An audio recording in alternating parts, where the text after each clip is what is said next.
Ci sono sempre molte aspettative attorno alla Fiera del Rosario perché non è mai semplicemente una fiera, non è mai semplicemente folklore o la frittella, quella che si va sempre ad acquistare, ma è molto altro, è anche un'economia che si mette in mostra, associazionismo, sanità.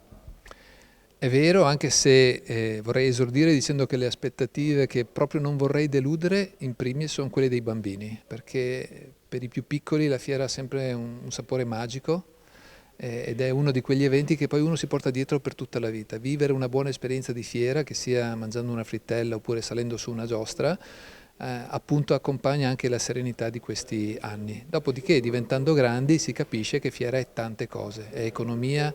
è sociale, è volontariato, è anche solo la curiosità di incontrare persone che non si vedevano da tempo, è tantissime cose, lo dimostrano i numeri sempre importanti che riguardano l'intera fiera e all'interno dell'intera fiera anche la parte legata tipicamente alle attività produttive che è la campionaria.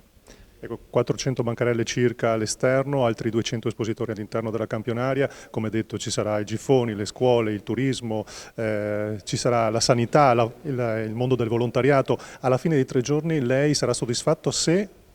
Io sarò soddisfatto se ciascuno avrà trovato quello che cerca e quindi che si tratti di un consiglio, ad esempio, su come affrontare, che ne so, anche una malattia, perché questo è lo scopo per cui l'azienda sanitaria fa promozione all'interno della fiera,